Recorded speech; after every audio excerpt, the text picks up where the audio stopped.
अस्सलाम वालेकुम, मैं हूं रेहान तारिक और आप देख रहे हैं दास्ताक। इस्तीफों, आर पार और हुकूमत को घर भेजने की मुताबिक डेडलाइंस देने के बाद मज़ाहमत और मफाहमत के बीच फंसी पीडीएम ने वाजे कर दिया है कि मज़ाहमत भी होगी और मफाहमत भी। मफाहमाना तर्ज सियासत के लिए मियां शहबाज शरीफ जाने जाते हैं। वो पार्लियामान के अंदर रहकर अपना किरदार निभाएंगे और पार्लियामान के बाहर पीडीएम की 8 जमातें मौलाना फजलुर रहमान की क़ियादत में मुल्क गिर जुलूसों की सूरत में सड़क गर्म करेंगी। मगर सवाल यह है कि अगर इस्तीफों के बगैर ही एहतजाज करना था तो पाकिस्तान पीपल्स पार्टी को पीडीएम से अलहदा क्यों करना पड़ा? अगर पीडीएम ने तकसीम होना था तो फिर बड़े बड़े दावे, नारे और वादे क्यों किए गए? नायब नवाज बिलावल भुट्टो को अपना भाई तक कह चुकी हैं माजी में। अगर माजी करीब की बात की जाए तो मरियम बीबी और बिलावल के दरमियान कैसा ताल्लुक देखा गया, यानी पाकिस्तान मुस्लिम लीग नून और पाकिस्तान पीपल्स पार्टी क्या वादे करती रही आपस में, उसकी एक झलक आपके सामने। मेरा भाई बिलावल भुट्टो जरदारी, बिलावल मुझे अपनी बड़ी बहन की तरह रिस्पेक्ट देता है। हम एक दूसरे की तज़हीक नहीं करेंगे। क्यों बिलावल?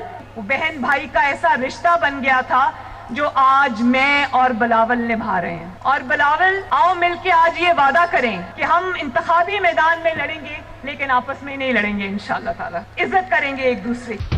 अस्सलाम वालेकुम, क्या हाल है Bilawal? Where's Bilawal? I just wanted to say bye to you, Bilawal. Thank you so much. Thank you so much. Good luck. Good luck. Good luck to you as well. Thank you. Bilawal Bhutto Zardari नहीं आया, PDM में लड़ाई हो गई है। PDM में तकसीम को अफवाहों और कयास आराइयों से तशबीह देने वाली मरियम नवाज ने खुद ही पीपल्स पार्टी की अपोजिशन इत्तेहाद से अलहदगी का ऐलान भी कर डाला है।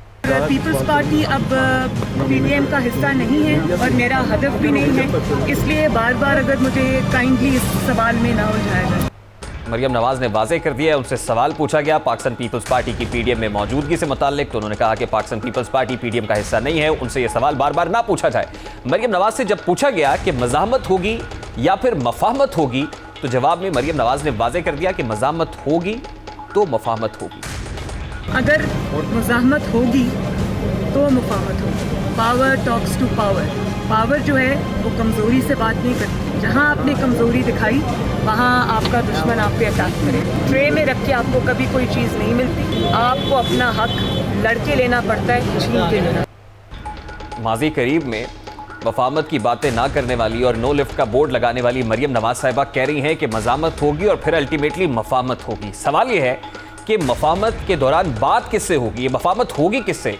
यही मरियम नवाज जो पीडीएम के उरूज पर नो लिफ्ट का बोर्ड लगा चुकी थी, मुज़ाकरात के दरवाजे बंद कर चुकी थी, उनके मुताबिक अगर बात होगी तो पाकिस्तान की आवाम से होगी। यानी माजी में वो कहती रही हैं कि बात और किसी से नहीं बल्कि पाकिस्तानी आवाम से होगी। माजी में उन्होंने क्या कहा है, जरा वो भी आपके सामने रखता है। डायलॉग जो है अब पाकिस्तान के अवाम के साथ हो। ये हुकूमत पूरी की पूरी जाली हुकूमत है, ये सिलेक्टेड हुकूमत है, इसके साथ बात करना गुनाह है।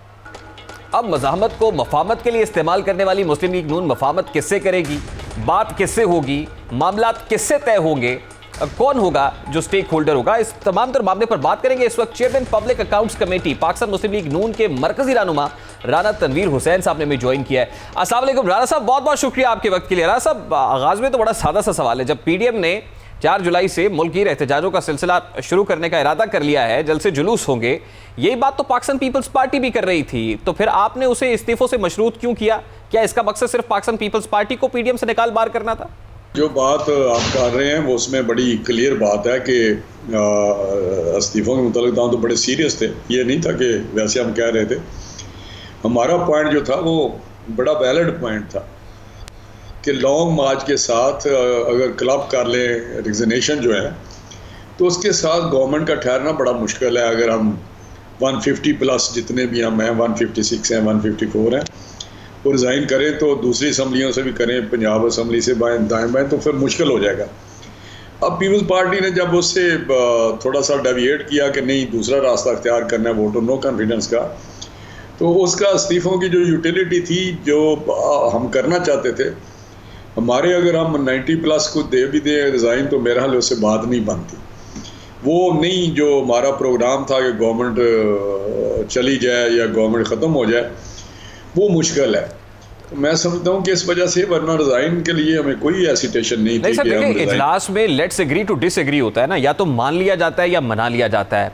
अगर इस्तीफों वाला मामला मुश्किल था या पाकिस्तान पीपल्स पार्टी के तहफ़्फ़ुज़ात थे तो आप मान जाते, आप कहते ठीक है हम एहतजाज करते हैं, पार्लियामान से बाहर सड़क गर्म करते हैं, हुकूमत पर दबाव बढ़ाते हैं, वेल इन टाइम करते हैं तो उसका फ़ायदा होगा। लेकिन at this point in time जब पाकिस्तान पीपल्स पार्टी आपके साथ नहीं रही पीडीएम के अंदर, आपको लगता है कि सड़क गर्म करने के अहदाफ अल्टीमेटली निकलेंगे? देखिए, मैं आपसे पहले तो एग्री करता हूं कि जो आपने एक प्रिंसिपल बताया है कि जब लोग बैठते हैं तो उसमें तो यही होता है, लेकिन जिस तरीके से पीपल्स पार्टी के रहनुमाओं ने बात की, जो अंदाज था उस वक्त वो इतना कोई मुनासिब नहीं था। फ्रैंकली मैं बताऊं, वो ये नहीं होता कि आप उसमें बैठ के इस तरह की बात करें जबकि इतने सीनियर लीडर बैठे हों और आपस में बहुत ही तो फिर अना का मसला बन गया ना राणा साहब, ईगो आ गई। अना का नहीं, उससे पता चलता था कि कितनी सीरियसनेस है या अंदर कोई और चीज़ तो नहीं है पाई जाती जो इस तरह की रिफ्लेक्शन होती थी गुफ्तगू से, कि वो रिफ्लेक्शन ये थी कि शायद अंदर कोई और प्रोग्राम है जो आगे शायद नहीं अब बढ़ सकता। हमारा जो प्रोग्राम था पीडीएम, और प्रोग्राम से क्या मुराद है? वो और प्रोग्राम के ऊपर कौन चल रहा था? हाँ, वो तो जाहिर है जी, आपको पता ही है कि जो अगर हट गए हैं कुछ इस प्रोग्राम से जो जिसके लिए पीडीएम बनी थी, तो उन्हीं पे ही मेरा हाल है क्वेश्चन मार्क तो उसी जगह पे ही होते हैं, और तो मेरा हाल किसी पे नहीं हो रहे। तो आप ये कह रहे हैं कि पाकिस्तान पीपल्स पार्टी किसी डील के नतीजे में पीडीएम से अलग हुई है? मैं ये देखे ना, अंदाजा लगाया जा सकता है ना कि कुछ थी उनकी कुछ ज़हन से जो हमें तसर मिलता है या लोगों को तसर मिलता है, ये इसमें कोई ऐसी बालने की तसर मिलता था उनकी जो नहीं। लेकिन सर पाकिस्तान पीपल्स पार्टी तो आपसे कह रही थी कि आप इन हाउस चेंज लाएं, पंजाब के अंदर आपके पास नंबर पूरे हैं, हम आपके साथ खड़े हुए हैं, लेकिन पाकिस्तान मुस्लिम लीग नून ने उस पर अमल नहीं किया। आप कह रहे हैं कि पाकिस्तान पीपल्स पार्टी ने डील कर। नंबर पूरे किस तरह थे? आप मुझे बताएं ना कि 20-30 वोट चाहिए हमें। तो सर वो जहांगीर तरीन ग्रुप खड़ा हो गया ना, हम ख्याल ग्रुप आ गया, प्रेशर ग्रुप बना, आप उसको कैपिटलाइज कर सकते थे। जब भी मुझे किसी ने ये क्वेश्चन किया है तो मैंने हमेशा ये बात की है कि ये 2+2 जो करने वाली बात है वो ना करें, ये ज़ीरो ही हैं। जो मर्ज़ी आप कर लें, जहांगीर तरीन ग्रुप उसी अपनी जगह पे खड़ा है, कुछ वो उनके अपने इश्यूज़ हैं और वो 3 तरह के लोग इकट्ठे हैं। मैंने तो उस वक्त भी कहा था ये वो लोग हैं जिनके अपने कुछ ज़ाती ग्रीवियंसेस हैं, कुछ मिनिस्ट्री के चक्कर में नाराज़ हुए थे, कोई उनके जहांगीर तरीन के साथ उनका कोई इतना रिश्ता नहीं था, ना उनके लिए निकले थे। उनको एक प्लेटफॉर्म मिल गया जिस पे जाके उन्होंने अपनी नाराज़गी का या अपनी डिमांड्स पूरी करने के लिए उसका एक इजहार किया, उसको इस्तेमाल किया प्लेटफॉर्म को। यानी उस ग्रुप से हुकूमत को कोई खतरा नहीं था, हुकूमत के लिए सब ठीक है। रावी चैन लिख रहा है उनके पास थे। यही हुआ कि जब वो चीफ मिनिस्टर पंजाब को मिले हैं, आपको पता है कि वहाँ क्या डिमांड हुई है, और वहाँ पे यही हुई कि हमारे फंड नहीं है, हमारी ट्रांसफ़र पोस्टिंग नहीं हो रही, हमारे कुछ और तरह के लोग हैं। कुछ लोग ऐसे थे जिनका ये था कि हमें वजारत मिलनी चाहिए थी, हमें वजारत नहीं मिली। और पाकिस्तान पीपल्स पार्टी तो राणा साहब ये भी कह रही थी, उनके पार्लियामानी लीडर हसन मुर्जा ने कहा कि हमारे साथ 25-30 लोग राब्ते में हैं, आप हुक्म करें, ऑर्डर लगाएं, 25-30 लोग तैयार हो जाएंगे। तो पाकिस्तान पीपल्स पार्टी जब आपको ये ऑफर कर रही थी, आप उस पर भी रेडी नहीं थे। आपका वो तासुर बड़ा गहरा था कि पाकिस्तान पीपल्स पार्टी किसी खास वजह से, किसी खास डायरेक्शन पर, किसी मफामत या डील के नतीजे में ये कह रही। देखिए, मैं आपको एक बात बताऊं कि वोट ऑफ नो कॉन्फिडेंस का जो तजर्बा पीछे हमने देखा है काफ़ी अरसे से, वो इतना कामयाब नहीं हुआ जितनी देर तक कोई क्लियर कट लोगों की ना हो, फर्मनेस ना हो। तो अभी जो सिलसिला चल रहा था वो इतना मैच्योर नहीं था कि जिस पे हम कहें कि जी आए वोट ऑफ नो कॉन्फिडेंस के लिए आगे बढ़ते हैं। वरना अगर कोई बात ऐसी है, हमने तो कहा था हमें बता दें कितना ये इसके पक्की बात है कि नंबर पूरे हैं। नंबर पूरे हों तो हमें क्या इतराज़ है? हम तो चाहते हैं गवर्नमेंट से निजात हमें मिले, पाकिस्तान को निजात मिले। मेरा ख्याल है पंजाब के अंदर आपसे अच्छे नंबर तो किसी के पास भी नहीं है। जितने नंबर आपके पास है उतने ही नंबर जो है वो पीटीआई के पास है। चाहे जाए कि पीटीआई के साथ जो है वो कुछ आज़ाद आने वाले खड़े हुए हैं या उनके साथ जो है उनके इत्तेहादी खड़े हुए हैं, और आपको पता है इत्तेहादियों के निकलते हुए भी देर नहीं लगती। अब राणा साहब, आपका जो तासुर है मफामत वाला पाकिस्तान पीपल्स पार्टी को लेकर, तो पाकिस्तान मुस्लिम लीग नून भी तो, मरियम बीबी से सवाल हुआ कि मफामत होगी या मजामत होगी, उन्होंने कहा कि मजामत होगी तो मफामत होगी, यानी अल्टीमेटली चाहते तो आप भी मफामत ही है ना? नहीं ना, हमारी कोई उसमें मजामत, मतलब मजामत, मैं तो लड़ाई वाली बात पहले भी एक्सप्लेन करता रहा हूँ कि हमें आपने ये कोई उसको जिस तरह तो तासर दें या जो भी आप उसको कह लें, लेकिन हमारी तो एक प्रिंसिपल बात हम करते हैं। प्रिंसिपल बात ये है कि हम कहते हैं कि साफ शफाफ इलेक्शन हो, और जिसको भी मैंडेट मिले, जिसको लोग चाहें वो आगे गवर्नमेंट बनाए। और वो बहुत ज़रूरी है गवर्नमेंट, ऐसी गवर्नमेंट जो वाकई लोगों के वोटों से बने, पॉलिटिकल स्टेबिलिटी आए, सियासी इस्तेकाम आए, ताकि इकोनॉमिक प्रोग्रेस हो। नहीं तो ये कैसे होगा राणा साहब? ये होगा कैसे सर? ये हम ये बात कर रहे हैं ना, हम बार बार मुतलका लोगों को ये बावर कराने की कोशिश कर रहे हैं कि पाकिस्तान को आगे लेके जाना है तो जब तक कॉन्स्टिट्यूशन, पार्लियामेंट और कॉन्स्टिट्यूशन में दी हुई जो अदारों के हदूद है उसमें रह के काम करें तो पाकिस्तान डेफिनेटली आगे जाएगा और साफ शफाफ इलेक्शन। राणा साहब चले, मेरा बड़ा सादा सा सवाल है, इसको मजीद सिंपल करते हैं। सर ये मफामत होगी किससे? मज़ाहमत से जो मफामत होनी है, ये मफामत किससे होगी? मैं नहीं समझता कि कोई वैसे शायद तरह मिसरा लगाया हो, लेकिन ऐसी कोई आप क्वेश्चन बात कर लें, मुझे नहीं पता जी इसका।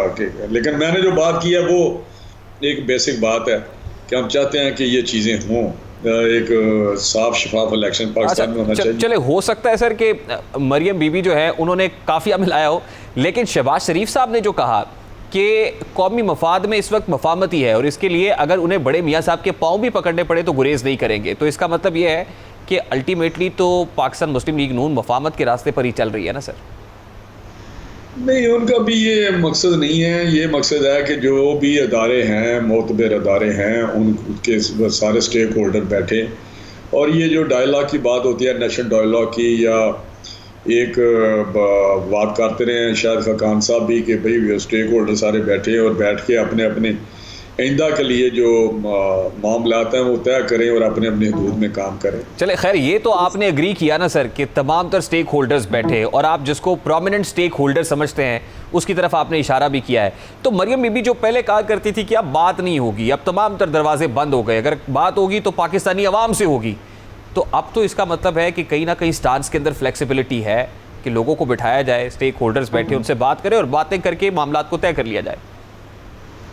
नहीं देखिए, ये आपने वो बात मैंने शायद खाकान का हवाला दिया है कि वो ये बात करते रहे हैं, लेकिन मैं समझता हूँ कि एक कॉन्स्टिट्यूशन है। मैं आपको एक मिसाल बताता हूँ, जब ये ट्रंप का इलेक्शन था तो उस वक्त थोड़ी सी एक वहाँ पे सिचुएशन ऐसी कि अनसर्टेनिटी थी कि ट्रंप कहता था मैंने तो जाना नहीं है, ये बहुत ज़्यादा धांधली हुई है, या मैं नहीं मानता, मैं इधर बैठा रहूँगा। तो वो प्रेसिडेंट था और उनके जो कमांडर इन चीफ हैं उन्होंने एक स्टेटमेंट दी थी कि we are committed with the constitution, तो we will act according to the constitution. तो मेरा हाल अगले दिन नेक्स्ट डे ट्रंप ने फैसला कर लिया था कि मैंने वाइट हाउस को छोड़ना है। तो मैं समझता हूँ कि अगर इस किस्म की बात हो, कॉन्स्टिट्यूशन के साथ कमिटमेंट हो और अपने अपने काम किए जाएं, तो मेरा हाल कोई वजह नहीं है कि हमारी जो बात हम करते हैं उस पर पूरा ना उतरा जा सके। राणा साहब, लास्ट बट नॉट लीस्ट सादा सा सवाल है, आर या पार की बातें होती रहीं, डेडलाइंस होती रहीं, अब आप एहतजाज करने जा रहे हैं 4 जुलाई से, हुकूमत घर कब जा रही है? देखिए, हुकूमत तो मैं आपको बताऊं, हमने तो जो इस वक्त मूवमेंट शुरू करनी है पीडीएम के प्लेटफॉर्म पे, मैं समझता हूँ कि अगर 100% रिजल्ट नहीं मिलेगा गवर्नमेंट के घर जाने का, लेकिन दबाव इतना ज़रूर होगा कि हम जो चाहते हैं मफामत हो जाएगी। आपको याद हो, हमने डे 1 से भी कहा था कि अगर जिस तरह भी आप बने हैं, जो सिलेक्टेड हैं, या जिस तरह धांधली से आप गवर्नमेंट में आए हैं लेकिन बैठ गए हैं, बैठा दिए गए हैं, तो आप परफॉर्म करें, डिलीवर करें, आप आगे पाकिस्तान को लेके चलें, अवाम को रिलीफ दें। तो जब हमने देखा कि गवर्नेंस है नहीं है, वो खुद कहते हैं हम ना तजर्बाकार थे, हमें पता नहीं था, इल्म नहीं था, हमसे काम नहीं हुआ, 6 महीने, साल, 2 साल, इस तरह वो करते रहे बात। तो फिर फैसला यही हुआ कि इन पे या तो हमारे दबाव से ये घर जाएं या परफॉर्म करें। हम तो चाहते हैं लोगों को रिलीफ मिले, लोगों की ज़िंदगियों में बेहतरी आए। लोग जो इस वक्त कोई बिजली का बिल नहीं दे रहा, कोई बच्चों की फीसें नहीं दे रहा, कोई 2 वक्त की रोटी नहीं खा रहा, तो उसमें बेहतरी आनी चाहिए, गवर्नेंस बेहतरी होनी चाहिए। लोग दर बदर की ठोकरें खा रहे हैं। तो मैं समझता हूँ ये चीज़ें अपोजिशन का फ़र्ज़ है और अपोजिशन उस पर के मुताबिक काम करेगी। हम ज़रूर ये इश्यूज़ हाईलाइट करेंगे, जलसों के ज़रिए करेंगे, एहतजाज के ज़रिए करेंगे, ज़रूर करेंगे, और जो भी अपॉर्चुनिटी मिली गवर्नमेंट के ख़िलाफ़ काम करने की या उनको घर भेजने की ज़रूर इस्तेमाल करें। बहुत बहुत शुक्रिया राणा साहब, बहुत किया है। अस्सलाम वालेकुम एहसास साहब, बहुत शुक्रिया आपके वक्त के लिए। सबसे पहले तो बड़ा सादा सा सवाल है, पीडीएम में एतजाज साहब लड़ाई हो गई है और अल्टीमेटली पीडीएम का चैप्टर क्लोज ही समझे? पीडीएम तो is over, no doubt about. अब क्योंकि पार्टी ने कोऑपरेट करना है on the floor of parliament and the provincial assembly, तो उस कोऑपरेशन से कोई और शक्ल ना निकले ना निकले, लेकिन पीडीएम इज ओवर। वो जो सॉवरेंटी ऑफ मौलाना फजलुर रहमान वो भी अब नहीं होगी। जो भी अगर कभी इत्तेहाद बना तो उसमें बाई रोटेशन होगा प्रेसिडेंट, ये मैं आपको तवक्को कर रहा हूँ। और दूसरा ये है कि जो डिक्टेटरशिप मरियम बीबी ने दिखाई है और जो हर किसी को ट्रम्प करने की कोशिश में रही है Muslim League, Nawaz group of the Nawaz League, वो भी दोबारा नहीं हो सकेगा। अच्छा एतजाज साहब, अभी आप कह रहे हैं कि अगर इत्तेहाद बहाल हुआ यानी को पीडीएम के रिवाइवल के चांसेस भी हैं कि मौलाना फजलुर रहमान साहब की जो सॉवरेनिटी है वो रोटेशन पे होगी, यानी जो पीडीएम की सदारत है वो रोटेशन पे होगी। वो तो तभी होगी ना जब रिवाइवल होता है, तो आपको कोई रिवाइवल के चांसेस दिखाई देता है? नहीं, पीडीएम के रिवाइवल के कोई चांसेस नजर नहीं आते, लेकिन कोऑपरेशन पार्टी की on the floor of parliament तो होनी है ना, वहाँ ना इन्फ्लुएंस होगा Nawaz group of Nawaz league यानी मरियम बीबी का, और ना वहाँ असर चलेगा मौलाना फजलुर रहमान का। तो किसी और शक्ल में कोई कोऑपरेशन, क्योंकि पार्लियामेंट के फ्लोर पे तो सारी अपोजिशन की जमातें एक मकसद से ही जाया करेंगी ना कि ये गवर्नमेंट को गिनती में हराना है। जी, और वहां पर तो कायदे इस बेख्तलाफ है सर। शहबाज शरीफ साहब है वहां पर जो ऑपोजिशन के कायद है, तो वो काबिल कबूल होंगे पाकिस्तान पीपल्स पार्टी को? शहबाज शरीफ का बयानिया शायद चल जाए, लेकिन बयानिया जो पार्लियामेंट के बाहर से आता है जिसमें मौलाना फजलुर रहमान है, नवाज शरीफ है और मरियम बीबी है, वो बयानिया नहीं चलेगा। पर ये भी इंसार है इस बात पे कि शहबाज शरीफ कितनी हिम्मत दिखाते हैं, कितनी अपनी आज़ाद मनश है, ये इस पे भी डिपेंड करे। आपको लगता है सर कि शहबाज शरीफ साहब जो हैं वो नवाज कैंप के इन्फ्लुएंस में नहीं आएंगे और लिबर्टी लेंगे पार्लियामान के फ्लोर के ऊपर और अपने फैसलों में आज़ाद होंगे?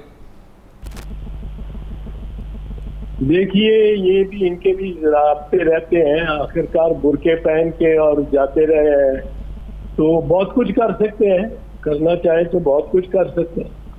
इनके साथी यानी इशारा है आपका चौधरी निसार अली खान साहब की तरफ, जिन्होंने हाल ही में पंजाब असम्बली का हल्फ लिया है बतौर एमपीए। बस इनके जो भी साथी थे।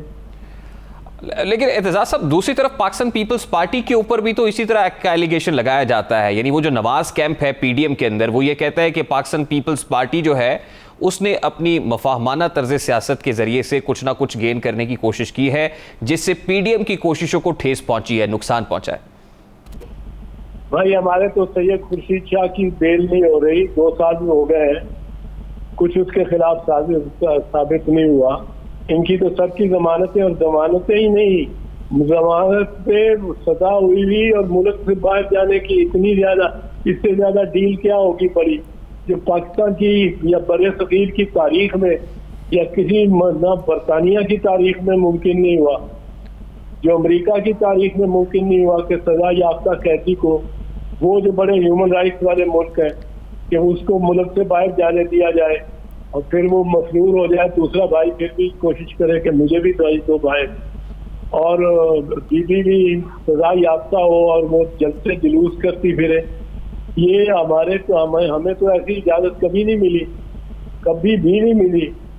9-10 साल का हमारे तो कायदीन में जेल में काटी हुई है स्टेट, और कोई जमानत नहीं करता था। 6 महीने केस नहीं था लगता जमानत का, मेरा नहीं लगा 6 महीने।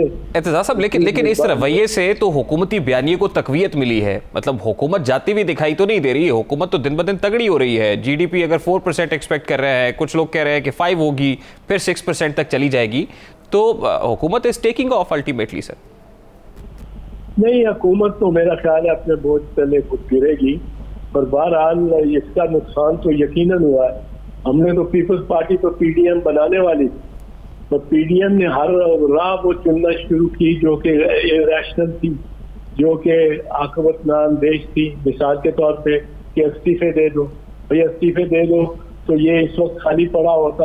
अब आपको क्या दिखाई दे रहा है? देखिए, क्या छोटे मियाँ साहब को शहबाज शरीफ साहब जो बाहर आए हैं और उसके बाद उन्होंने एक इंटरव्यू भी दिया, उन्होंने कहा कि मुफाहमत जो है वो वक्त की अहम ज़रूरत है, एक कौमी मफाद में है, उसके लिए बड़े मियाँ साहब के पाँव भी पकड़ने पड़े तो वो पकड़ेंगे। तो आपको क्या लगता है कि वो अपने मकासद में कामयाब हो जाएंगे और उसका अल्टीमेट फ़ायदा फिर पाकिस्तान मुस्लिम लीग नून, अगर शहबाज शरीफ साहब किसी महाज पर हैं, तो आपको कामयाब होते हुए दिखाई दे रहा है? देखिए, उनका क्या मकसद क्या है? आपने सुना कल आपने बीबी को, मरियम बीबी को, वो कहती है मज़ामत करेंगे तो मफाहमत हो। जी भाई, मकसद तो मफाहमत ही हो गया ना आपका। आपने तो कह दिया, बरमला कह दिया मफाहमत करेंगे, मज़ामत करेंगे बराए मफाहमत। जी, तो मकसद क्या हुआ? मफाहमत। ऑब्जेक्टिव क्या हुआ? मफाहमत। वो तो पहले से ही कह रहे हैं कि हम तो मफाहमत की तरफ जा रहे हैं, जरा दबाव डालने की कोशिश कर रहे हैं ताकि मफाहमत हो जाए। तो ultimately sir, last but not least, election 2023 में क्या नक्शा देख रहे हैं फिर आप? अगर इसी तरह से रहेगा तो फिर इंतखाबात 2023 में तो ऑपोजिशन खुद मौका दे देगी पाकिस्तान तहरीक-ए-इंसाफ को कि ठीक है, आपको खुला मैदान है आपके लिए। मेरी एक बात याद रखें, बार बार कह रहा हूँ, बार बार कह चुका हूँ, पाकिस्तान की सियासत में माजी के अलावा कोई पेशीन गोई नहीं की जा सकती। You can predict nothing but the past. आगे क्या होने वाला है किसी को पता नहीं होता। माजी के अलावा कोई पेशीन गोई नहीं की जा सकती, तो ऐसे सवालात मुझे न कीजिए। अच्छा, फिर मुझे सर ये बताइए कि नून लीग ने ये कहा, एहसन इकबाल साहब हमारे साथ थे, वो कहते हैं कि पीडीएम की 8 जमातें क्योंकि हम ख्याल हैं, सिमिलर थॉट्स रखती हैं, नज़रियाती और फिक्री तौर पर एक जैसा सोचती हैं, तो हम 2023 के अंदर कोई इलेक्टोरल अलाइंस बनाएंगे, इंतखाबी जो है वो इत्तेहाद होगा। तो अगर इंतखाबी इत्तेहाद के अंदर 8 जमातें होंगी तो पाकिस्तान पीपल्स पार्टी क्या पीटीआई के साथ इत्तेहाद कर सकती है या करना चाहिए, ये बता दें सर। ये मुझे इतना मुमकिन नजर नहीं आता, और पीपल्स पार्टी अपने जोर पे लड़ेगी, आएगी बिल्कुल, और इलेक्शन एक के रिजल्ट से तो सब कुछ नहीं फैसला हो जाता। एजाज साहब, हुदैबिया पेपर मिल केस भी हुकूमत कह रही है कि अगले 1-1.5 हफ्ते के अंदर रेफरेंस फाइल करने जा रही है, तो छोटे मियाँ साहब लंदन जाएंगे या अल्टीमेटली फिर जेल ही जाएंगे? मैं नहीं कह सकता हुदैबिया का क्या बनेगा। हुदैबिया का फैसला तो गलत था जो हुआ था, क्योंकि फौजदारी मुकदमा कभी भी जायजुल मियाद नहीं हो सकता। आप कत्ल करके 20 साल भागे रहे, फौजदारी मुकदमा जायजुल मियाद नहीं होता, दीवानी मुकदमा सिविल केसेस जायजुल मियाद हो जाते हैं। तो वो सुप्रीम कोर्ट को उस पर सोचना तो चाहिए कि वो किस तरह फैसला ये ऐसा हुआ कि हुदैबिया पेपर मिल का केस क्लोज हो गया, लेकिन अब क्या वो खोला जा सकता है या खुलता है कि नहीं, ये मैं नहीं कह सकता। सुप्रीम कोर्ट कितनी जस्ट लगाने को तैयार होती है। ठीक है, बहुत बहुत शुक्रिया एहतजाज साहब आपके वक्त के लिए। पाकिस्तान पीपल्स पार्टी के मरकज़ी रहनुमा बैरिस्टर चौधरी एहतजाज एहसन हमारे साथ मौजूद थे। अभी एक ब्रेक लेंगे और ब्रेक के बाद जब वापस आएंगे तो फिर बात करेंगे कि कोरोना की भारतीय किस्म पाकिस्तान कैसे पहुंची है। बड़ा अहम मामला, इस मामले को उठाएंगे इस ब्रेक के बाद। हमारे साथ रहिए।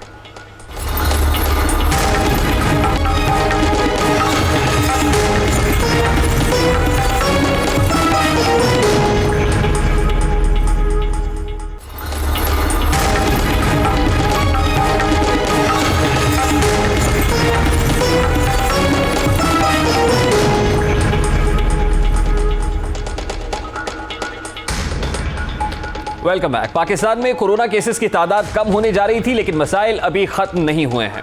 मुल्क कोरोना की भारतीय किस्म की मौजूदगी जो है वो इसका इंकशाफ हो रहा है कि मुल्क में कोरोना का भारतीय वेरिएंट मौजूद है। ये कोरोना की वही किस्म है जिसने 50 से ज़ायद ममालिक को अपनी लपेट में लिया हुआ है।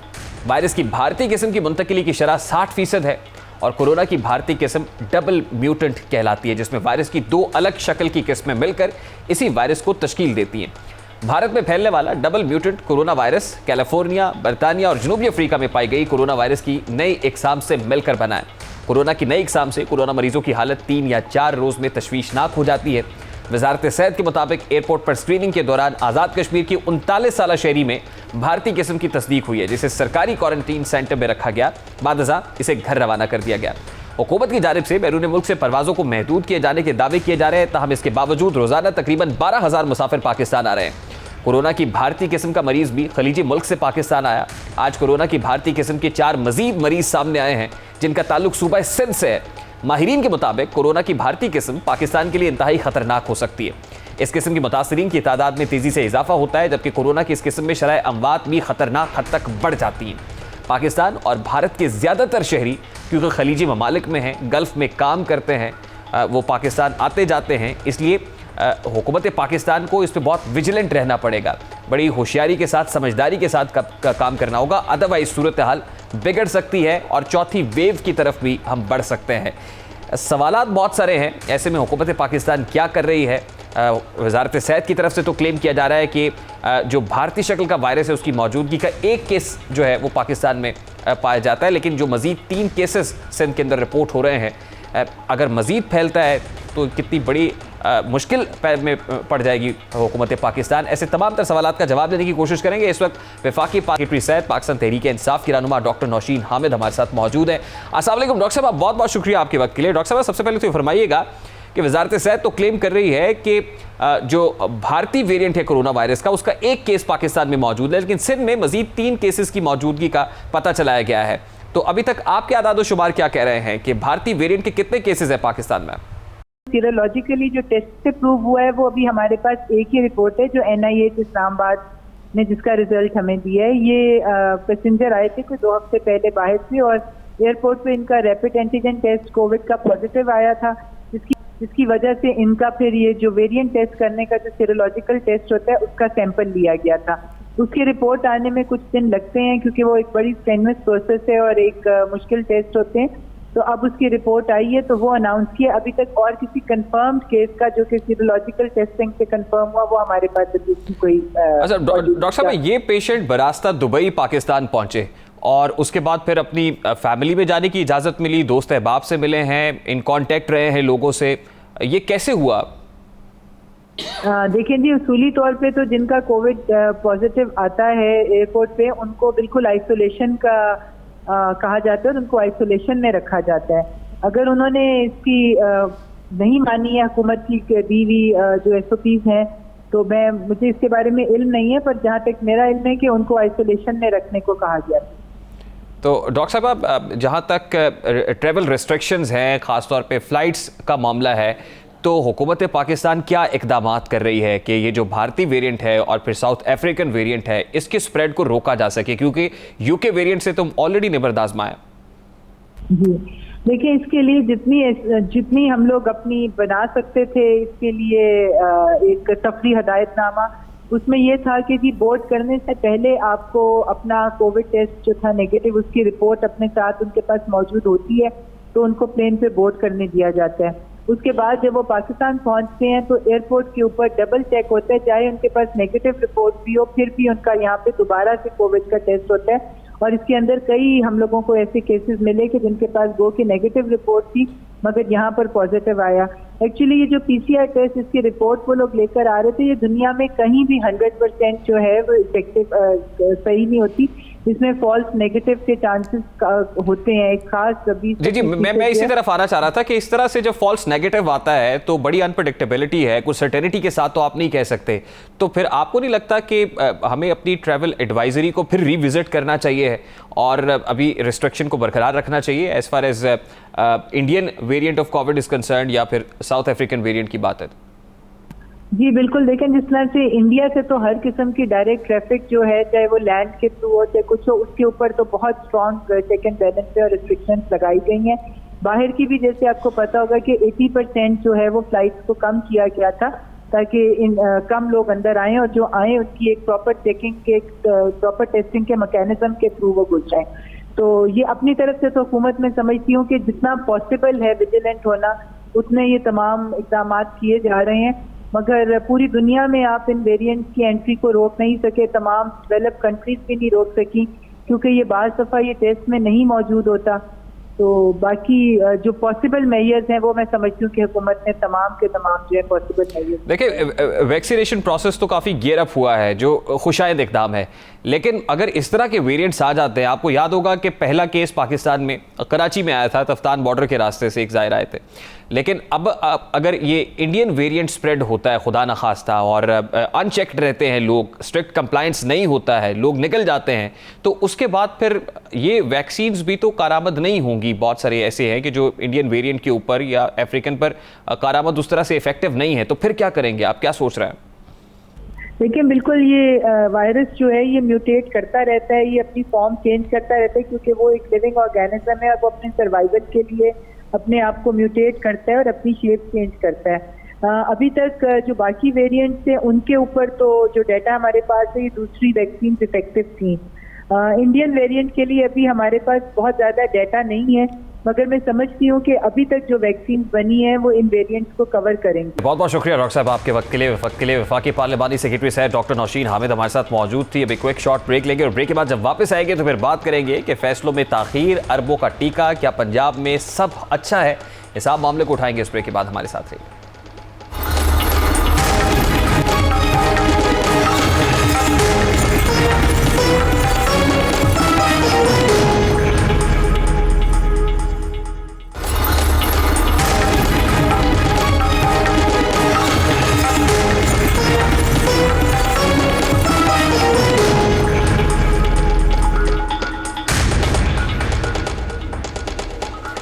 Welcome back. पाकिस्तान तहरीक इंसाफ हुकूमत के लिए लाहौर रिंग रोड BRT 2 बनने जा रही है।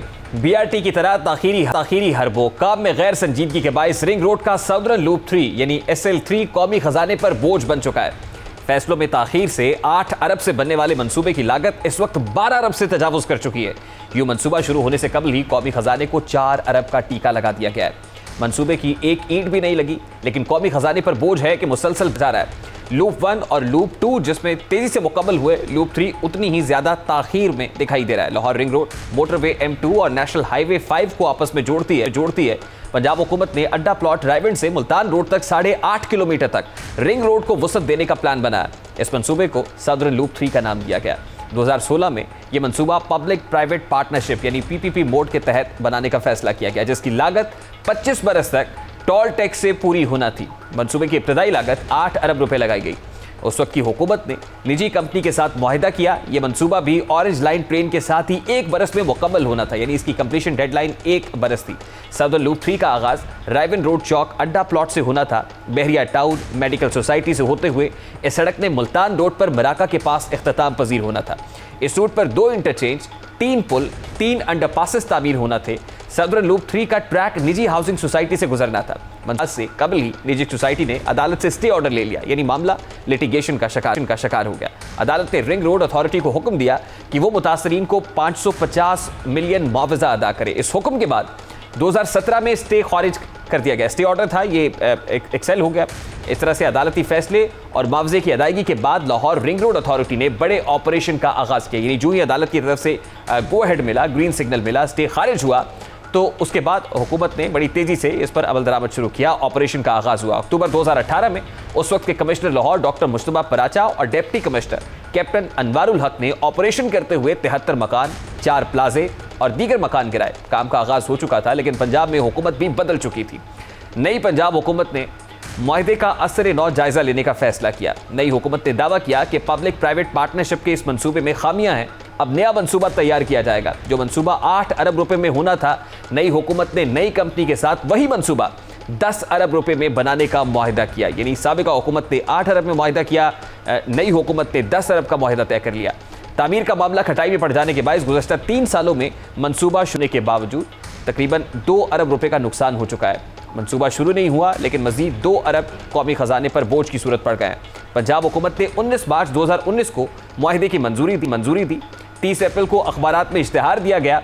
28 नवंबर 2019 को NLC की पेशकश मंजूर कर ली गई, यानी NLC ने बिड की और बिड एक्सेप्ट हो गई। 18 दिसंबर 2019 को NLC को मुत्तला कर दिया गया। 13 जून 2020 को वज़ीर आज़म पाकिस्तान की निगरानी में बाकायदा मुआहिदे पर दस्तखत हुए। इस तकरीब में खुद वज़ीर आज़म पाकिस्तान मौजूद थे।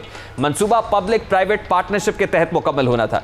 मुआहिदे के तहत मंसूबे की तकमील के लिए तयशुदा 1 साल भी हुकूमत ने अपना जो वादा था वो मुकम्मल नहीं किया। बजट में जो पैसे थे वो भी मख्तस हो गए। वो मंसूबा जैसे दिसंबर 2020 में मुकम्मल होना था, पंजाब हुकूमत ताहाल इस मंसूबे की एक ईंट भी नहीं लगा सकी। इसी दौरान रिंग रोड पर दूसरी बार स्टे लिया गया। अदालत ने स्टे खारिज भी कर दिया, लेकिन पंजाब हुकूमत ताहाल इस मंसूबे को शुरू करने में संजीदा नहीं है।